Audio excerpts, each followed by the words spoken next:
جامع ترمذی میں حدیث ہے سیدنا عثمان جب بھی قبرستان جاتے تو قبر پہ کھڑا ہو کے اتنا روتے کہ ان کی داڑھی آنسوؤں سے تر ہو جاتی.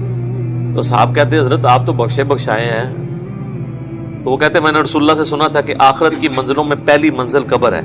جس کی یہ منزل آسان ہوئی اس کی اگلی آسان در آسان ہوگی، اور جو اس میں پھنس گیا اس کی اگلی منازل مشکل در مشکل ہو جائے گی. میرا خیال ہم ہوتے تو ہم کہتے ہیں حضرت 3 دفعہ آپ کو جنت کی گارنٹی دی اللہ کے نبی نے. نبی علیہ السلام تو صادق اور امین ہے، آپ کو یقین نہیں ہے ان کی بشارتوں کے اوپر؟ سانو تو ایک بار بھی مل جاتی تو تسی تکتے ساڑھے کارنامے، شیطان بھی پناہ منگتا. اسی لیے تو ہمیں ملی بھی نہیں سر. یہ انہیں کو مراتب ملتے ہیں جن کے بارے میں کانفیڈنس ہوتا ہے کہ جو ایک لمٹ کو کراس نہیں کریں گے. پھر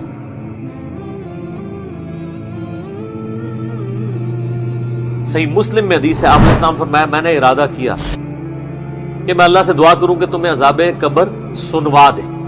دکھانے والی تو کہانی ختم سر، سنوا دے. لیکن مجھے ڈر ہوا کہ اگر تم نے عذاب قبر سن لیا تم اپنے مردوں کو دفنا نہیں چھوڑ، ایسی خشیت تم پہ طاری ہوگی. لیکن یہ اللہ تعالیٰ نے سب کچھ پردے میں رکھا ہوا ہے سر. صحیح بخاری میں حدیث ہے کہ میت جو ہے وہ چارپائی پہ کلام کرتی ہے.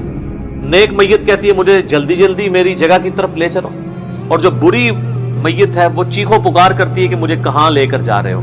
اور نبی علیہ السلام کے الفاظ ہیں صحیح بخاری میں کہ زمین و آسمان کی ہر مخلوق اس کی چیخیں سنتی ہے سوائے جنوں اور انسانوں کے، کیونکہ جنوں اور انسانوں کو اللہ تعالیٰ نے غیب کے پردے میں یہ چیزیں رکھی ہیں نا، اسی کے اوپر تو جنت ہے. ان الذین یخشون ربهم بالغیب لہم مغفرۃ واجر کبیر.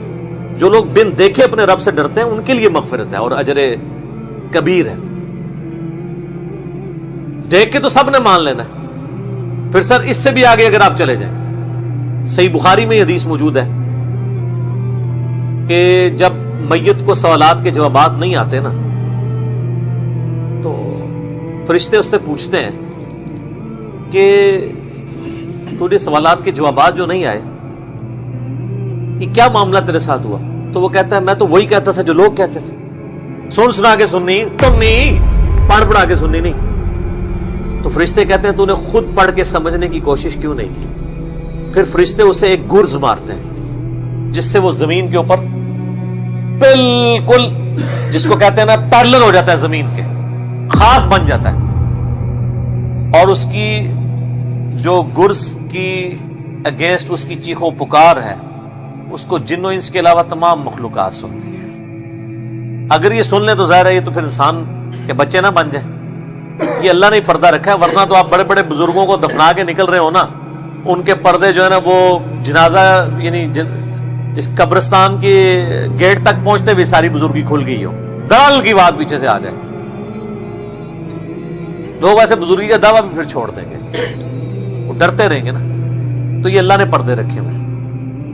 اس لیے میں کہتا ہوں کہ سب سے خطرناک بازی جو ہے نا وہ یہ زندگی کی بازی ہے.